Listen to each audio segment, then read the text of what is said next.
Go ahead, say it now. You in the grill pit, bitch. One time, like this. For those who hop in and make your one nigga straight loony after taking who was accepted as a god in Europe long before the birth of Christ, accepted quite a few Africans as deities. Imhotep, this great African who was the world's first multi-genius. This is SAF Moe, your prison lawyer. I want to welcome you to the Grill Pit. Thank you, doctor, for that introduction. I couldn't have said it any better myself.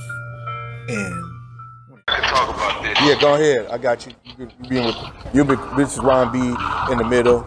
He being recorded. Yeah. Grill Pit, bitch. Ron B in the middle does a lot in the little. About to kick it off for us. The middle does. That's SAF Moe, your prison lawyer. Go ahead, kick it. I was at my other job last night, and it's an overnight job I have, working at a halfway house where men coming out of prison in like a work release program. Well, I come across this. I'm doing my first round, and I come across this guy that I don't know. I ain't never seen him before, and he's not on my roster. So I go. They got a resident staff member at the place where I work at, and so I go to the resident staff member and knock on his door, and on his door he has a do not disturb sign because he tell the other residents don't disturb him. He's a staff member and he's sleeping. He's telling the staff don't disturb him. He's sleeping because they overwork him and stuff like that. Well, I knocked on his door anyway because I see this resident that I don't know, and he's not on my roster, and I'm asking him about it. He comes out his room in a rage and says, "Motherfucker, don't you see this sign on this motherfucking door? Don't disturb me. I work in the kitchen down there." I said, "Hold on, bro. I'm just asking you a question. We're both staff right here, and you got to be professional about it." He said, "No." He's steady huffing and puffing and stuff. And he one of the buff dudes that work out in the gym all the time and stuff like that. I snapped. When he blew up on me on the second time, I snapped. I was like, "Motherfucker, if you talk to me like that again, I'll fuck you up. You don't talk to me like that, motherfucker." And then he had a whole change of tune. And he said, oh, okay. And he went in his room, he got dressed, put on his clothes, then he jumped in his car and he left. Then he came back about 15 minutes later, then he left again. Then he came back about 20 minutes after that and went in his room and chilled. That was the situation. Respect go a long way with me, man. I give respect because I want respect. You know what I'm saying? Yeah, but where was he going? I don't know where he was going.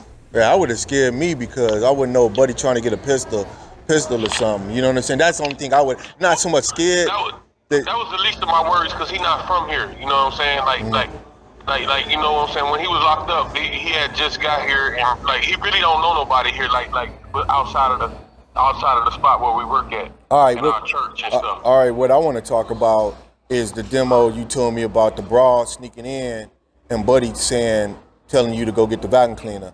I want to know how that ended up, and I want you to tell that story. I want you to tell that story again. Just remove the names, but that story, I want you to tell that story. It was another situation a few weeks. Last month, I was at work, and one of the residents asked me to. He was on his phone, and there's no way for me to know that he was on his phone. And he was on his phone, and he asked me to go down the hall and get the vacuum cleaner out the closet or something. And as I'm going down the hall, his girlfriend is sneaking in the front door and going up to his bedroom upstairs. And then I don't even know what's going on at the time. Well, and then this resident is the nephew of a high-ranking gang member of a well-known organization. So one of the other residents knew about what was happening that night, but he never said nothing until this resident got arrested for something unrelated to the girl sneaking in. So later on that night, like early that morning, like 5, 6 o'clock in the morning, when it's time for her to go, the way she sneaks back out is he comes back down the stairs and he talks to me and he walks me in the kitchen to the coffee and asks me to get the coffee for him. So while as I'm in the kitchen with him getting the coffee, the young lady is sneaking out the front door.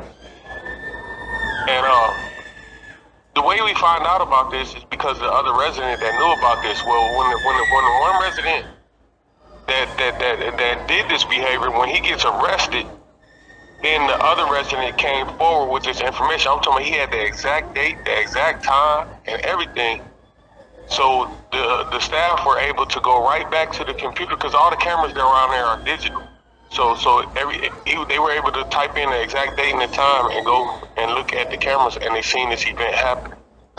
They said I didn't do anything wrong because I did all my rounds that night like I was supposed to, and I was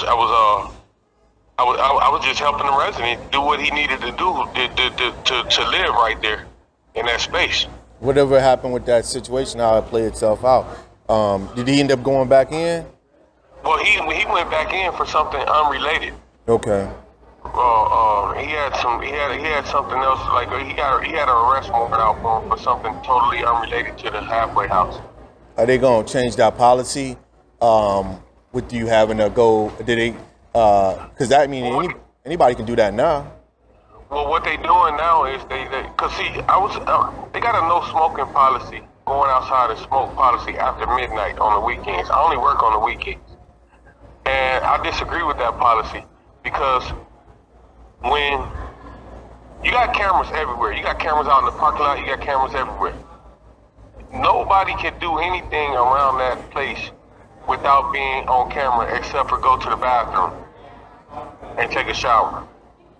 So with that being said, why you not letting these residents go outside and smoke after midnight if they want to go smoke? I say that because this. If you don't let me, I'm a smoker. If you don't let me, and I'm in the halfway house, if you don't let me go outside and smoke after midnight and I need to go outside and smoke after midnight, guess what I'm doing? I'm going in the bathroom and standing on the toilet and blow it out the vent. And all the smoke is not going to go out. And then you're going to smell smoke in the bathroom and in the building, and other residents that don't smoke are going to start to complain. So rather than have the complaints of the other residents and rather than have people sneaking and geeking, I just let them go outside. The average time on smoking a cigarette is about 3 or 4 minutes. Right. So what? Somebody outside for 3 or 4 minutes after hours. They're out in front. They're in front of a camera. Big deal. Yeah.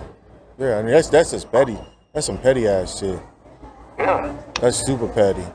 So you was talking to me about the whole R Kelly situation. I didn't know that what was the reason for them freezing this canteen?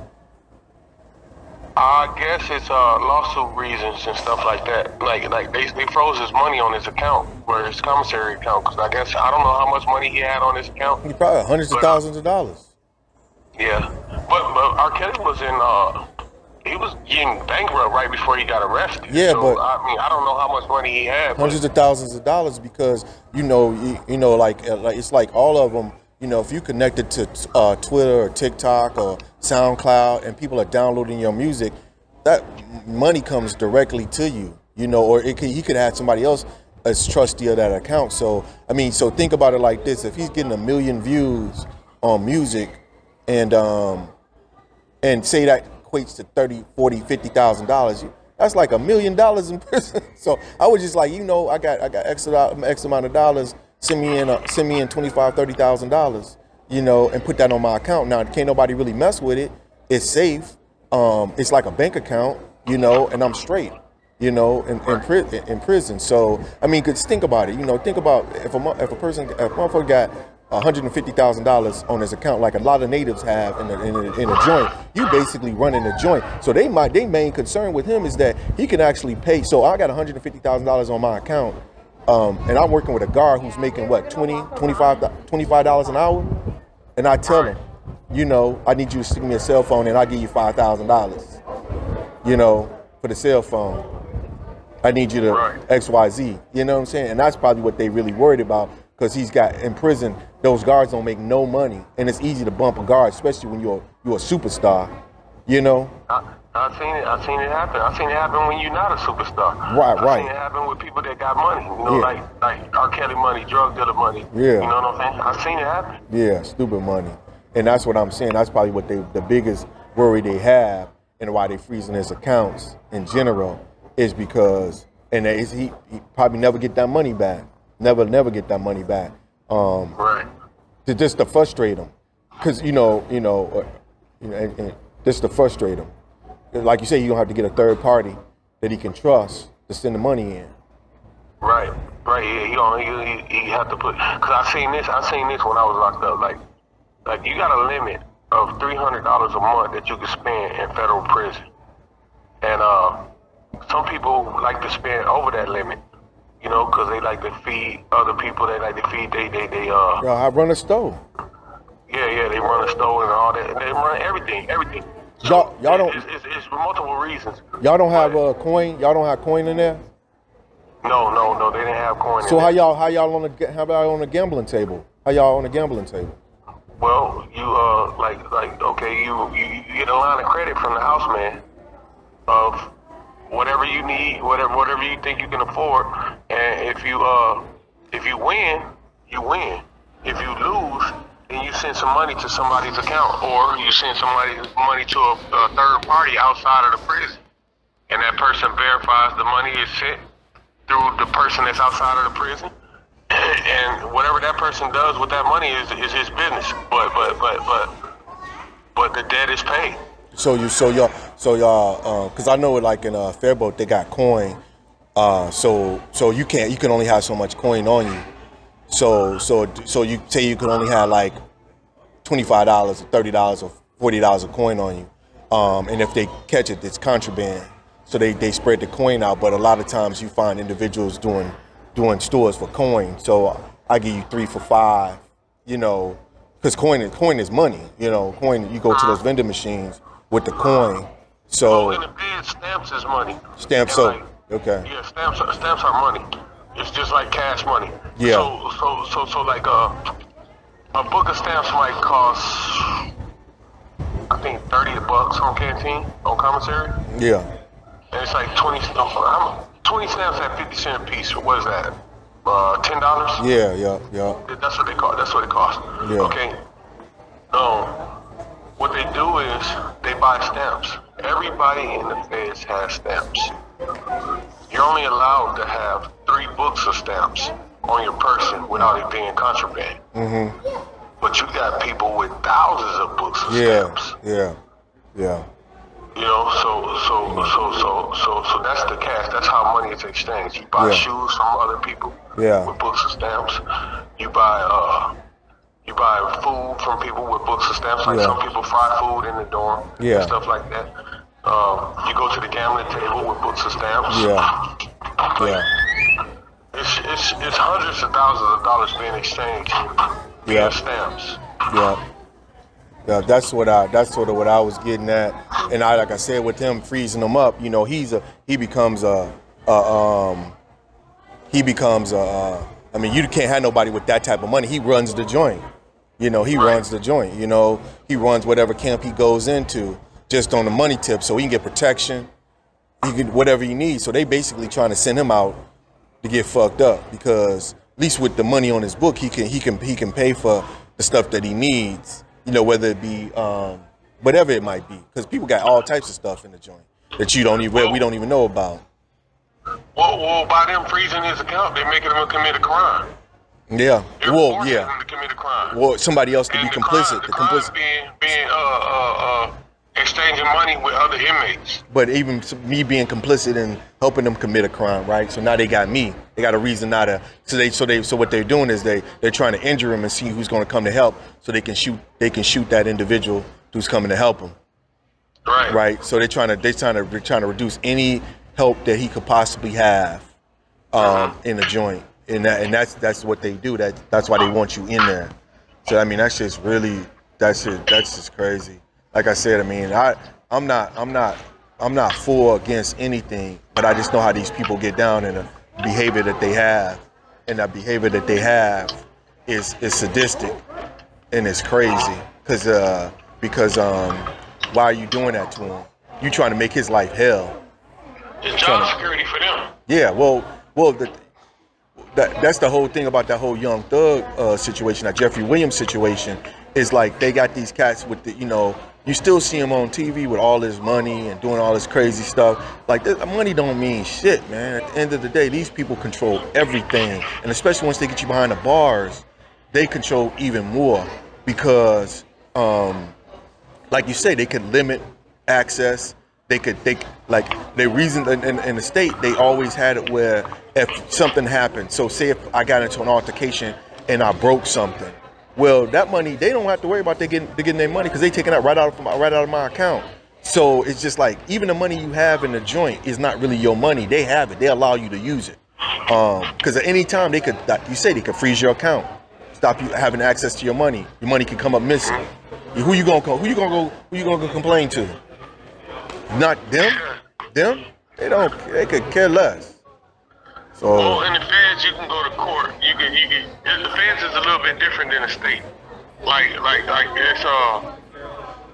it's like you fighting a lawsuit from the streets. Like it's a civil thing, and you can take them to court. You go to Supreme Court all the way to the highest courts and everything like that. Yeah, state you can.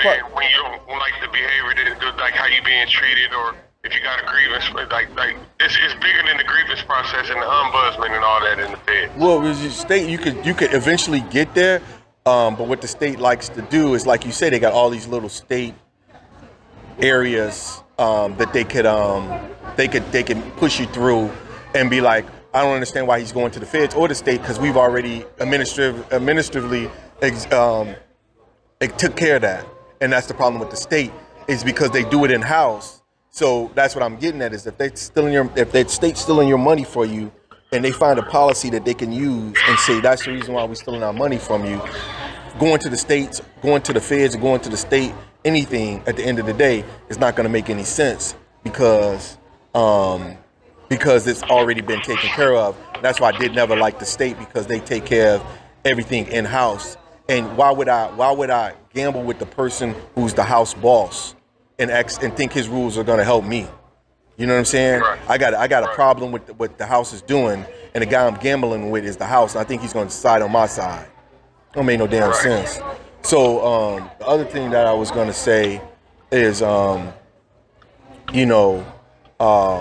just wanted to say talk about that whole thing with Young Thug and all that snitching that's going to supposedly be going on or will be going on. And I said that when I first did that the first Young Thug reaction I did on Bruce Willis, Bruce Rivers, is I said that the only way this man's gonna get out is if he start telling. It's the only way he gonna get out. Only way he gonna get any time reduced. And now everybody's talking about them snitching. It didn't take long. No, it ain't take long. It ain't gonna take long. They didn't even go to trial yet.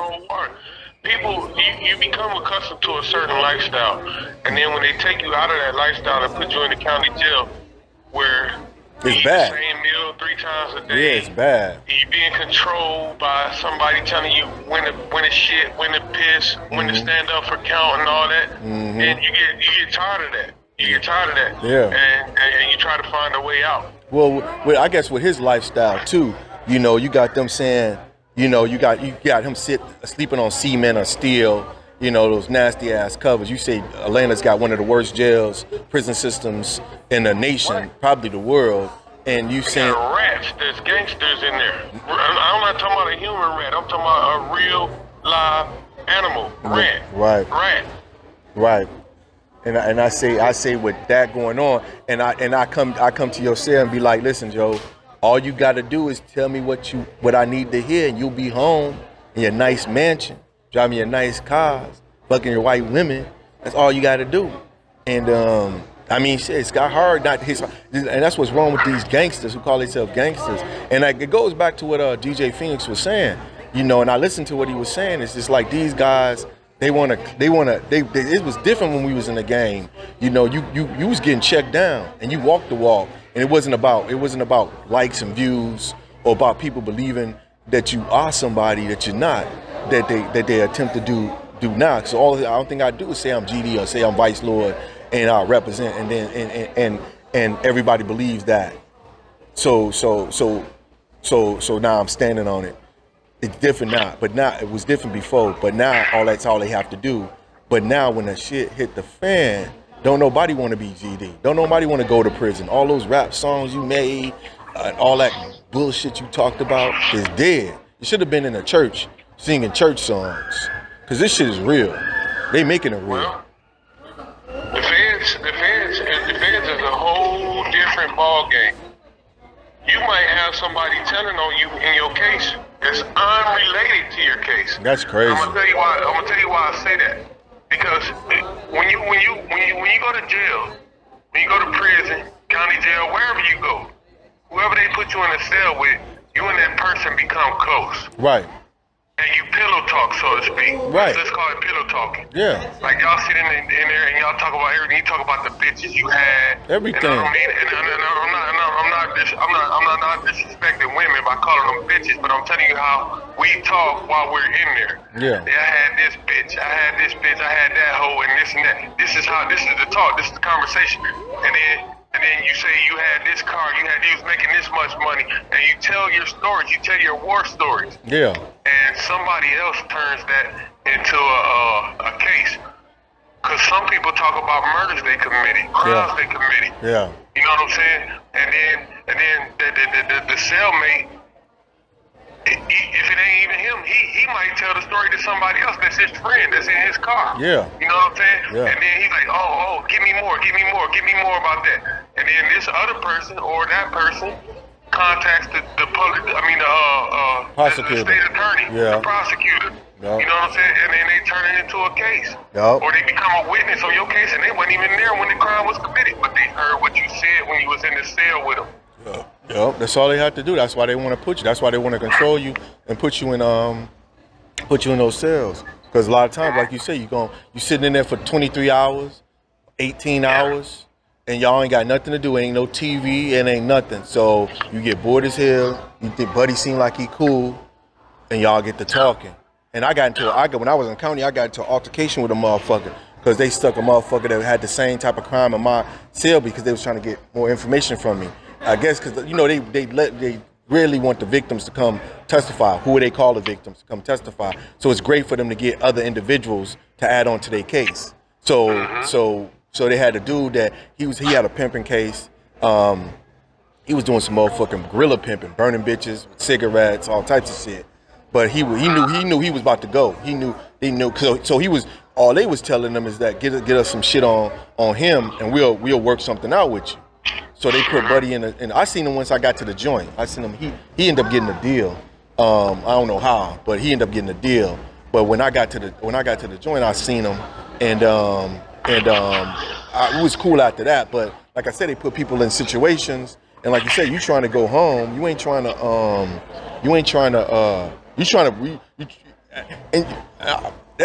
I'm saying it, but I don't even believe it because I was always. Don't do the crime if you can't do the time, man. Don't do it. It's easy. Right. You got a choice. You can make a choice. Make a choice to make a change. Don't do it. It's easy. But these marks are so I don't know what the fuck they drinking or smoking and lost their goddamn mind, man. What the fuck you think? You gonna do a crime and then you gonna turn around and tell? What part of the game is that? Just don't do it. Go get you a square job. That's why I like what DJ Penny said. He said, man, you signed up for that. You lost all the right to be able to tell on somebody. When you signed up for that, you signed up for that. You chose this choice. You chose this path. Well, you understand what I'm saying? That just go without saying. It just go without. You don't have to tell a motherfucker, real motherfucker. That's how you get raised into the game. I keep telling you when we have them stories, and you be asking me about snitching and this and that. Like, man, if I get in a car with you, bro, I get in a car with you. And I know what you own. You my guy. I can't say I don't know what you own. You being my guy, you gonna tell me what you own, right? This is just. What about this? What about this though, Mo? What about this though? Say for instance, I'm driving one day. I'm by myself. You know what I'm saying? And I see my guy walking, and it's raining. It's pouring down raining outside. I pull over to pick him up. He get in the car with me. Now I'm running a straight and narrow. I'm working a square ass job every day. you know, and I'm living a square life. But this guy that I pick up, he gets in my car and he got a pistol on him and some dope or whatever. Yeah. Police pull us over. They find the pistol, they find the dope. He don't own up to it being his. Okay. They charge us both with it because neither one of us own up to it. True. I didn't know he had it. Right. What do you do? Yeah, I mean, you asking me about snitching, or you asking me about? I don't know. What do you do? In that situation right there, when they pull a gun up, the cop will be like, man, Joe, you gotta take that. You know that's yours. You need to take your weight. Right there at that particular moment, we know what time it is. The motherfucker start telling me, I don't know, Joe. You know, trying to play that bullshit. He's not my guy anymore, right? Because it goes back. So when you hit me with that, it goes a little bit step further back because how we get raised in the game. You always raised in the game, take your weight. So if you're not taking your weight, you're not my guy. Because the guy I'm picking up is my guy. So if I'm picking you up in the rain, I'm not riding past you, then we done did some shit together. It's not somebody I done met, somebody I know from the work. It's not somebody like that. It's somebody that it's my guy. If I'm willing to stop my car and put you in the car with me, right? And you got a propensity to because the thing about it is his history is not something new. He didn't start selling dope yesterday. He's probably been selling dope, so you know he's got the propensity to sell dope and have work. So when I stop and pull him up, he's my guy, and we must have came up in the game. So I already know more. This my, you know, 9 times out of 10, if you on some shit and you doing the straight and narrow, when you pull up on bro, you gonna be like, bro, man, I'm picking you up right now, but you better not have no shit in my car, Joe. You know that's like me getting in the car. If you knew I was on some bullshit and you was helping me out, and I come to your house and I leave a bag at your house, bro, and you be like, listen, man, bro, this bag that you left in my house, it better not have no money in it, better not have no gun in it, better not have no dope in it. Because you know it's not that, and if it is, then it's yours, it's not mine. You know that, right? Because I'm not losing my housing, I'm not losing my sobriety, I'm not losing none of my shit because of you. And what I'm getting at is that before you even get in the car with anybody, you already either know and you're on your own. I'm riding past him because bro stay on bullshit, or he my guy, and I know that he ain't gonna let me go down because he understand how much I done work for this. Because I wouldn't do that. I wouldn't do that for you, even if it was so. Let's back it up. Let's change it up because that scenario is too easy. So say it's your work. And I'm saying let me say it like this. Let's say it's your work and say it's your gun, and I'm the one, and you're the one on the straight and narrow, but you trying to make ends meet, right? And we both working on the same goal, but you a little bit ahead, like the baby situation, right? The conversation you told me about baby and his brother taking the motherfucking rap for him is what I'm looking at, right? I'm you baby. I'm in the car with you. We trying to make things happen. You might be touching a little bit something, and I'm in the car with you. Please roll up on us. You know what I'm gonna go? I'm gonna take that motherfucking work for you because I know bro got an opportunity to do something. You know what I'm saying? Even though I'm like, don't even worry, bro. I'm taking that work for you. The same way you did in your situation. I got that. Just keep your motherfucking mouth shut. I got this. Just keep your motherfucking mouth shut. It's not hard. It's not hard. It's not hard. It's not hard. It's just, you know, and it's rules and regulations. And what happens with this young thug situation, the reason they stitching, because like I told you, when I started off the conversation with them and I reacted to them, they're not gangsters. They're not. No. They're not. They can walk, talk, and act, but they're not. And it's different. A gangster follows all the rules and regulations. It's close to this shit. And you just don't get it because you got a little bit of money. You get it because you was brought up understanding there's reasons why we do certain things. There's reasons why when I was out in the hikes running around doing my little thing, they wouldn't let me get on the block because I wasn't cut. I wasn't cut for that type of work. I wasn't cut for the time that's gonna be offered. Them boys was doing some real ass shit, killing people, selling dope, real dope. I'm talking about real shit. So no, and even though I seen the money, because the money entice you. Oh, I'll do anything for the money. Listen, you might do anything for the money, but you're not cut out for what it's gonna bring you in the end. You know. Right. They know you ain't cut like that. They know that you maybe not you per se, but they know who can hold water and who can't hold water when the shit hit the fan. Right. And sometimes The reason why I had brought that up because that happened to me. I was on house arrest one time. I had an ankle monitor on my leg. And this was when I was getting weed in the mail in the 90s. And I'm at this spot waiting on the package to come. And I'm sitting outside smoking a cigarette because the girl crib where it's coming at, she don't like nobody smoking inside her crib. So I'm sitting outside on the steps smoking a cigarette. One of my homies pulled up to the apartment next door that I ain't seen in a long time. So I step off the steps and I go sit in the passenger seat of his car with him, and we sitting there talking. I'm talking, we ain't playing no music, man. We just sitting there chopping it up, catching up with each other. All of a sudden, a police car pulls up and said that we got a call saying y'all was out here playing loud music. Now, mind you, I told you, we was not playing no music. Somebody that's racist or whatever, this asshole just called the police on us for no reason at all. Charleston White called it. Charleston White called the police on us for no reason at all. Ain't no drinking going on, ain't no smoking no weed going on. I'm just smoking a cigarette. That's it. Yeah, that's Charleston White. Now my man has like a 20 sack of weed in the seat where I'm sitting at, in the crease of the seat, where the seat meet, where the butt of the seat meets the back of the seat. Yeah. The police pull us out the car, and they search us, pat us down, and everything, and then they search the car. And when they search the car, they find a bag of weed where I was sitting at. My man instantly claims it. He said, "That's my weed. That ain't his weed." Police said, "Nuh-uh, it's his weed." Matter of fact, I didn't even have my ankle monitor on, because the last 60 days you get the ankle monitor taken off. So I had my ankle monitor off. Anyway, he claims the weed. He says, it's my weed. The officer say, "No, it ain't. It's his weed. He was sitting there." And they take me to jail. I get a $1,000 bill for a 20 bag of weed, and I bail out before the halfway house even find out about it.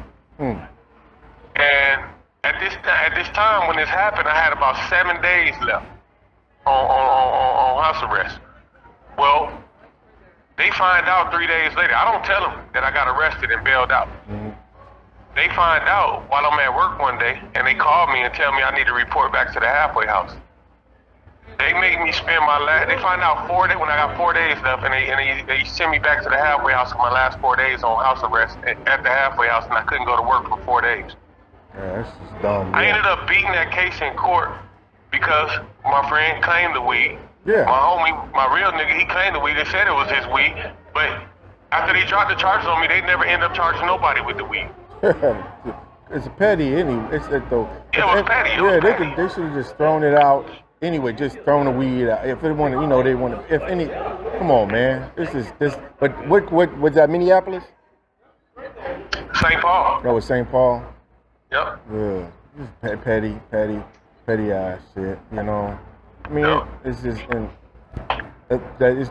I don't know. The system is all messed up. I mean, it's just that type of stuff. Like, you lucky it was just that. I mean, because it could have been really something serious, or you could have been on ISI and you could have been going back to the joint.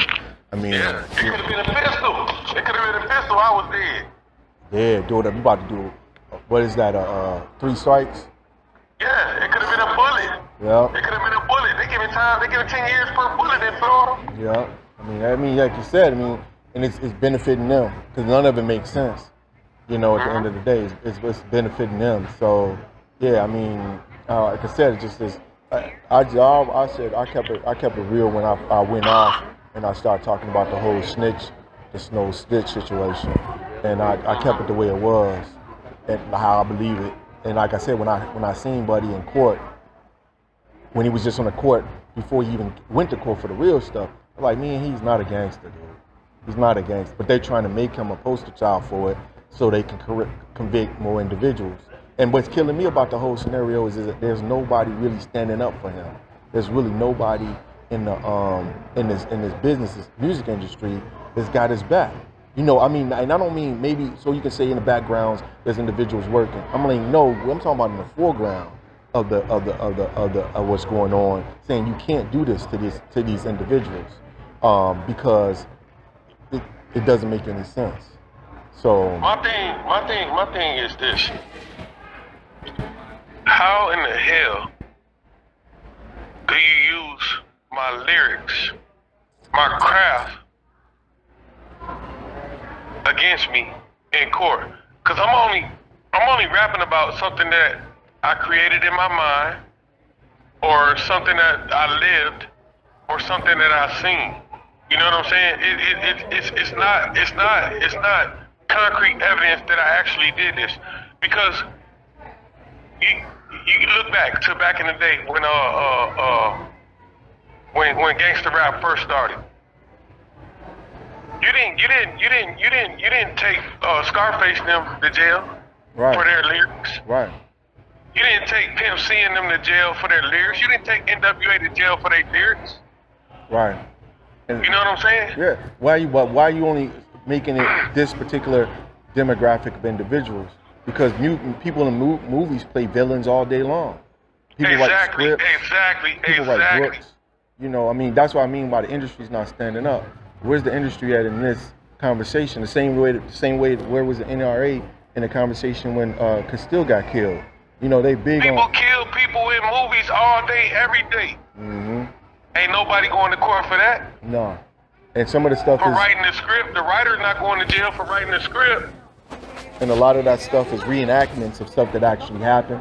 It's supposed to be real. I mean, anything however game you want to play. But I'm saying they're going after a specific industry, specific individuals, a certain demographic, to give them prison. Race-based policing. Yeah, that's all it is. At the end of the day, nobody wants to call it what it is.